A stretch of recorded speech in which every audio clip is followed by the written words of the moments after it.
Salutations, one and all. This is my reaction and review of RWBY Volume 9, Episode 3. And last episode, it hurt me. It very, very much hurt me. I mean, first off, I absolutely loved Weiss just having a full mental breakdown as she tried to process the fact that she was, in fact, in a fairy tale.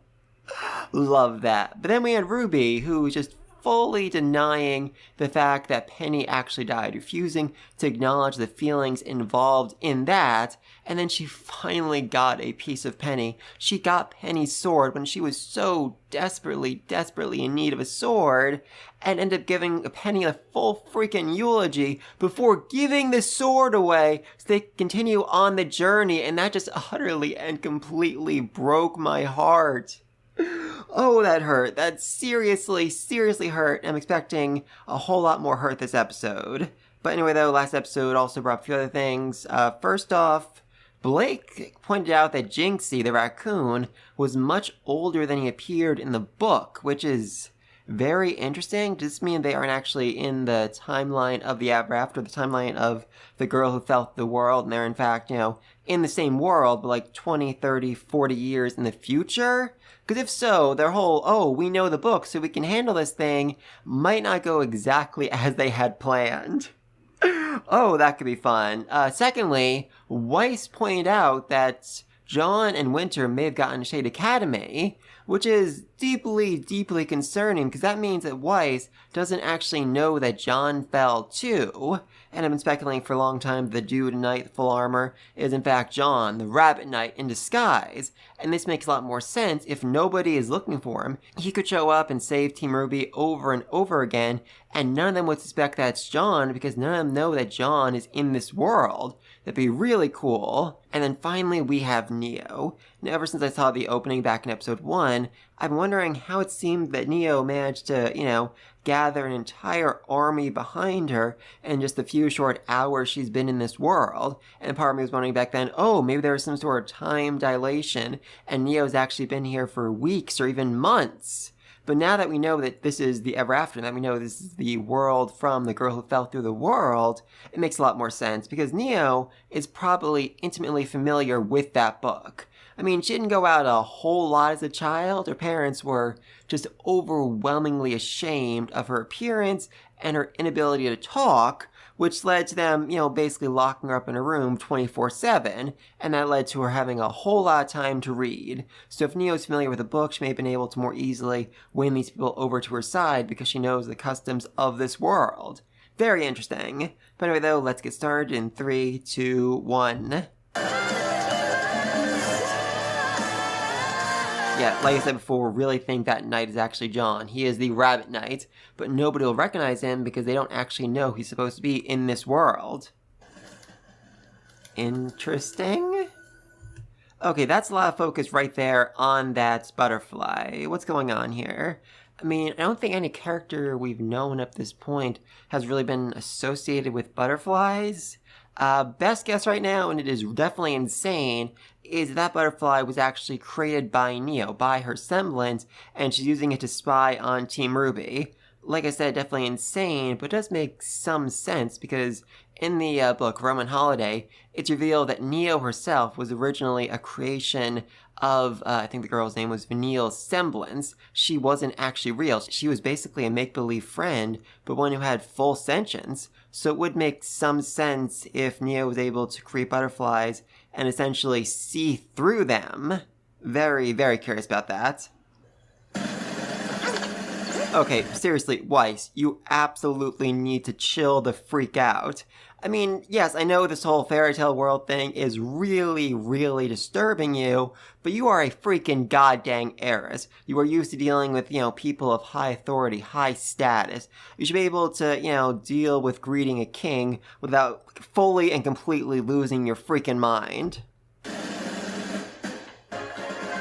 Okay, so even the king himself is apparently a puppet like the rest of his soldiers. That makes some sense. Though then again, we have talking raccoons and mice, so I don't actually know what makes sense in this world.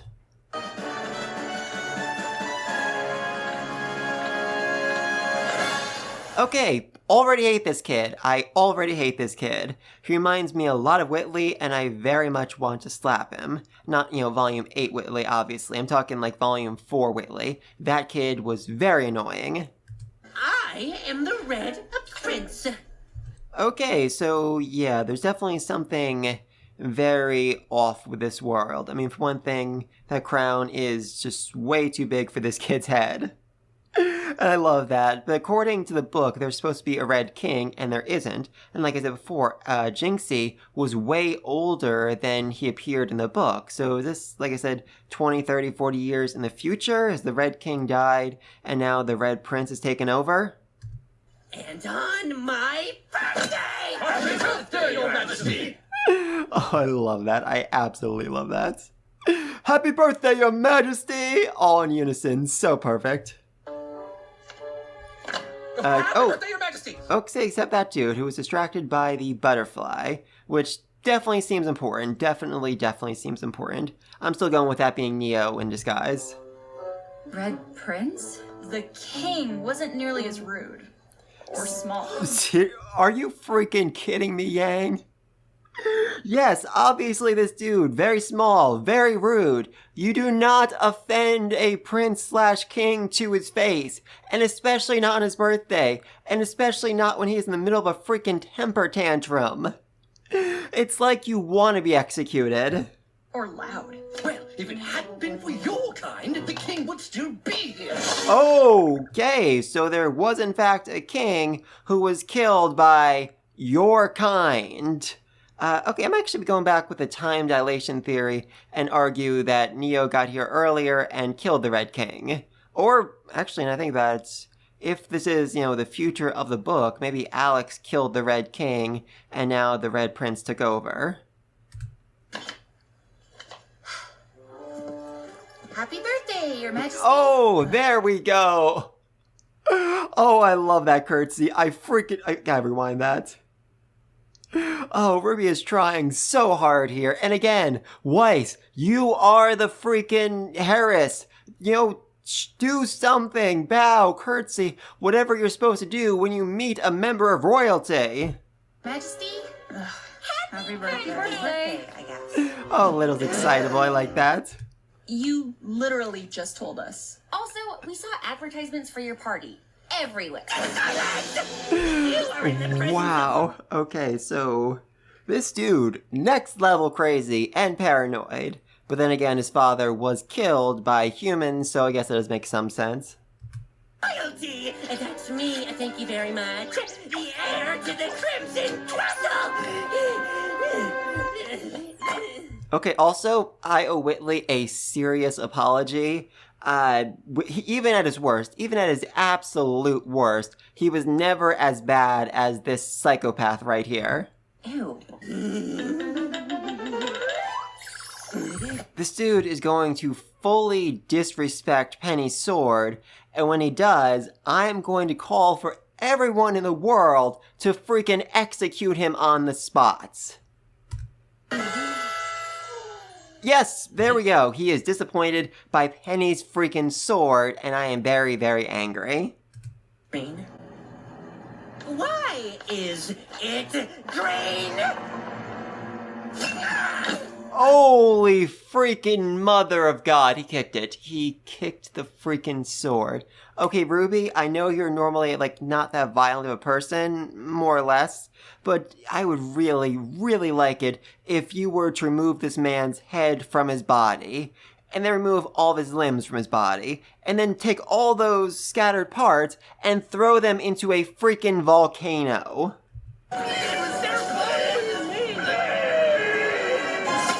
Okay, so somebody did get their heads cut off. Fascinating. Also, is that enough to actually kill them? I'm not really sure if they could even be considered alive at this point. They are, more or less puppets. Very curious.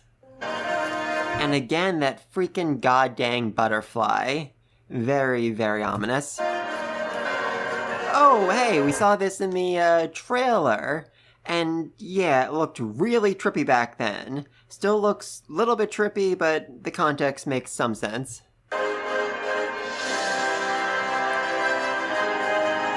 I mean, back then I kind of assumed that RWBY was like falling through dimensions or something. You are as wise as you are.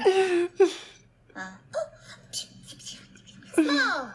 Oh, you freaking kidding me. I was about to pause to say that RWBY is doing so well dealing with this nobility when everyone else is just utterly and completely failing, but then she had to call him small. She had to freaking call him small.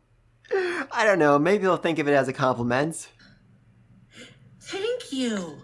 Okay, so he likes being called small. Alright, so when in doubt, listen to Little. He apparently knows his world better than the rest of them. How do we play?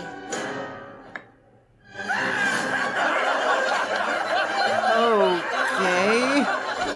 That is... Holy mother of God, that is some terrifying laughter right there.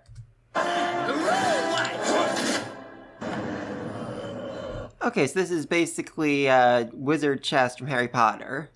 Though it does kind of remind me more of No Game, No Life. Not sure anyone who's watching has seen that anime, but there's this scene where they decide the next king through a game of chess with giant freaking chess pieces. Weirdly enough, they're only giant in the anime, not in the light novel, but either way.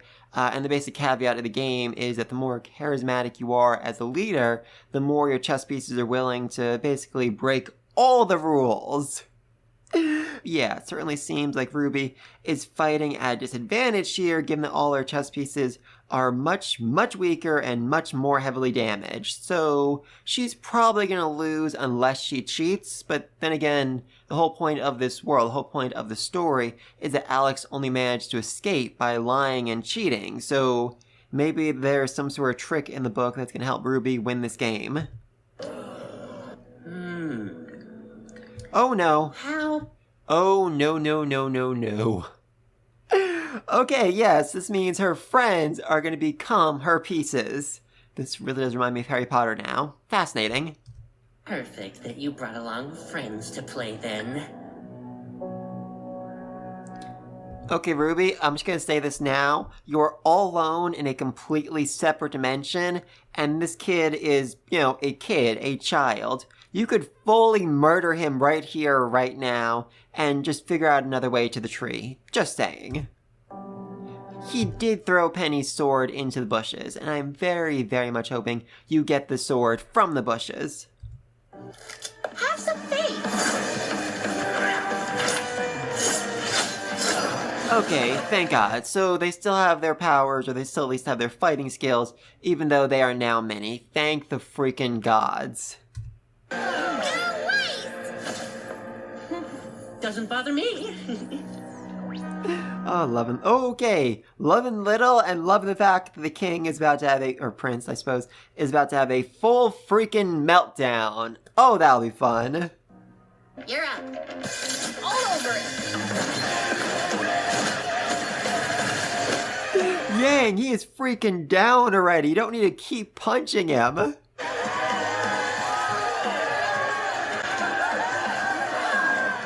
Oh, I love the slow clap from Blake. That is so, so precious. Oh, that blush from Blake. Are you freaking kidding me?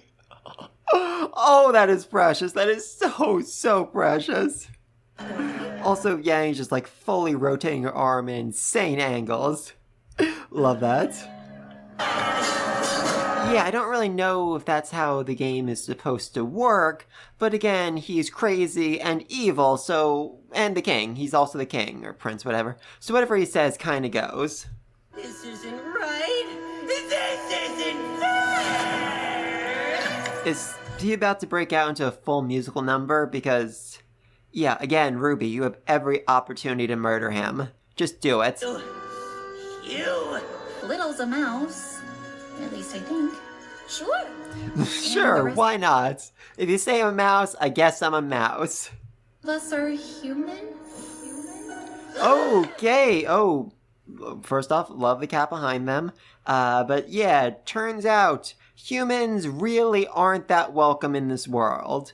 I mean, soldiers said, oh, your kind are the reason the king is dead, so he apparently knew they were human, but no one else put it together. Very strange.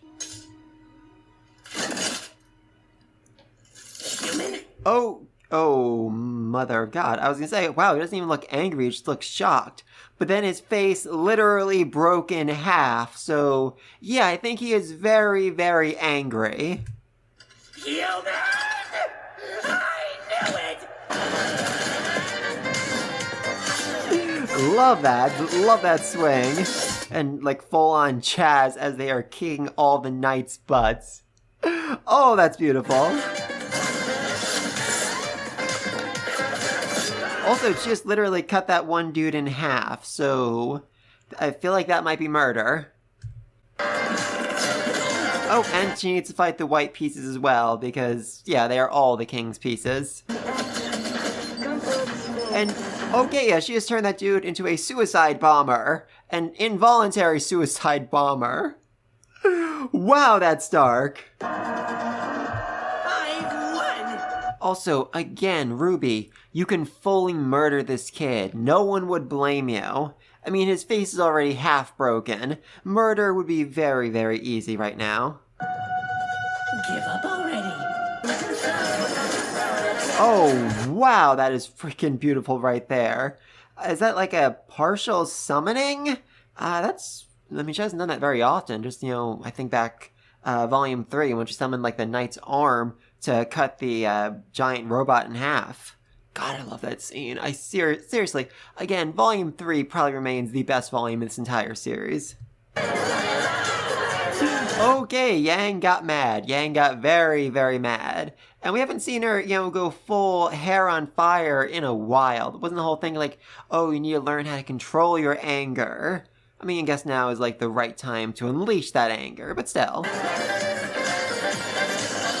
Oh, I love that combo. I freaking love that combo. Oh, this is beautiful. You must be so distraught. Hello, kitty. Very, very strange kitty. But I never want to see them again!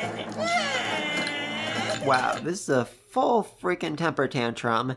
And his tears seem to be pearls, which, again, why not?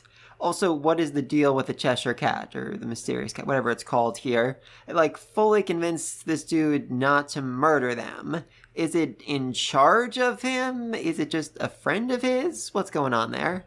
Promises are like birds. They taste great, but always escape. Promises are like birds. They taste great, but always escape. Okay, that's a saying, I suppose. You should go before he changes his mind. Okay, now we're getting into the weird topsy-turvy gravity thing I was expecting from this volume. Awesome! Okay, this is even more of what I was expecting. Very, very strange, and I'm not even really sure how they animated this in 3D. I've done some 3D modeling, and this is weird. This is very, very weird. Okay, so if we can get like a behind the scenes that shows how that was animated, I would really appreciate it. I don't know how that went so wrong. Well, you were dealing with an impetuous brat on his birthday, and you thought, hey, if we beat him at a game of this weird cheating chess, he'll probably help us out. Even after you were told the previous king was killed by humans. But thank you. And now we're back where we started. The king? Oh, no, you are in a much, much worse state than you started in. I'm not sure if you three have realized it, but you are now smaller than a mouse. You are literally smaller than a mouse named Little.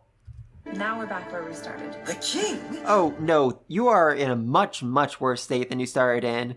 I'm not sure if you three have realized it, but you are now smaller than a mouse. You are literally smaller than a mouse named Little. Well, times change, you know, and so do we when it's our time to change. Times change, and so do we when it's our time to change. That is some weird riddle talk right there. Oh, okay. Did you hear that? They're all outside. Awesome. Also, can they please go back to the castle and get Penny's goddamn sword? Not only because it's important to Ruby, but because she really needs a freaking weapon. Or in its stupid sequel. And when exactly did Little fall asleep? He was awake like 10 seconds ago. First things first.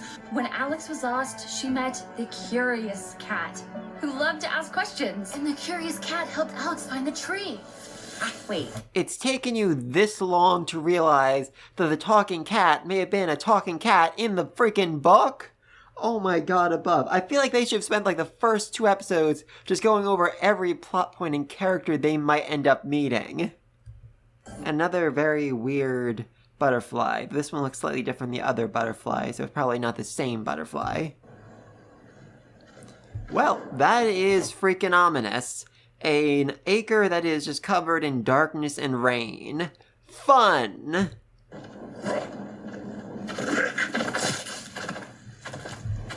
And the grass seems to be bleeding. Also fun. Okay, did somebody else just fall into the world? And we still have, Neo and John. That could be either of them. Hey, it's Neo! Awesome! And she is, still very, very angry at RWBY. And she also disguised herself as RWBY, which means she can very easily make enemies out of the entire freaking world and blame RWBY for it. Huzzah! Okay, that was... Did Neo just make a second Neo? I mean, certainly seems surprised by it. And like I said before, at the beginning of this video, Neo's semblance was originally the ability to create a separate Neo. That was the real Neo. That was like her true self that she was expressing through creating this duplicate. And now she's seemingly able to do that again. Very, very interesting. And, okay, that makes some sense. I was said, again, back at the beginning of this video, like, why is Neo surrounded by like a full army of people? Who are these supporters she's managed to win over to her side? But they may all just be Neo. She may be able to create an entire army by herself, which would make her so much more dangerous. Yep, there we go. Now there's 3 of them. 4, 5, 6, 7, 8. Holy mother of God. I mean, I'm gonna assume they're all fairly fragile and can be broken fairly easily, but that's still just so many Neos. And I think they just killed the supposed big bad of this volume. So, yeah, Neo, super freaking dangerous. And again, can they please go back to this courtyard and get Penny's freaking sword? RWBY really freaking needs it. I mean, I'm sure it's going to come back eventually, but still. Alright, so this episode seems to confirm there were humans in this world before, possibly Alex herself, and they did something really, really bad. They are probably to blame for the death of the Red King, and now, all of them aren't in The Girl Who Fell to the World, but rather they are in this sequel, a story that takes place years after the original, which is interesting. It also means that, most of what they know about this world isn't really going to be as helpful as they first thought, because, they aren't following the steps of the story, they're following an entirely different story set in the same world. And things have very, very clearly changed. Curious. Oh, and speaking of that, we have the Curious Cat, who just, seriously, Team RWBY, they struggle so much with this world. There is a talking cat they just came across. There is a talking cat in the book. Did they really not put 1 and 1 together there? Oh my god, their just obliviousness actually starting to annoy me right now. But this fight was a lot of fun, and this huge combo we got between Blake, Weiss, and Yang was absolutely fantastic. Weiss is summoning, Yang going plus ultra, and Blake just, holding on to the rope. A very, very important role. As they just utterly and completely demolished these chess pieces and won the game. Huzzah! Unfortunately now, all 3 of them are very, very little, and they need to find a way to become big again, preferably before they escape the Ever After and get back to Remnant. Though that would actually be absolutely hilarious if they get back and they are still that size for another week or two. Oh, I would love that. But, alright, let's see. In the book Alice in Wonderland, movie Alice in Wonderland, they have to find something that says, eat me or drink me, and when they do, they get returned back to their regular size. So that's all they need to find. Hopefully next episode, though at least for now, they seem fairly comfortable riding around in Ruby's hood, along with Little, who is now bigger than they are. Oh, I love that. I absolutely love that. But please let me know what you think down below. What's going on with all of this? When are they going to get back to the regular size? What did Alex do to the Red King? And what's going to happen now that Neo has an entire army of Neos she can control? That is worrisome. That is very, very worrisome. And again, going back to... I mean, all these people look different than Neo, but that doesn't really mean anything. If she can create copies of herself, that also means she can create copies of other people she's known before. So the reason why these people are in silhouette, because we'll actually recognize all of them as characters we've seen before? I don't know, but that could be fun. You know, we get to see the twins return, Junior return. That'd be absolutely fantastic. Love that. But please let me know what you think down below. And until next time, peace!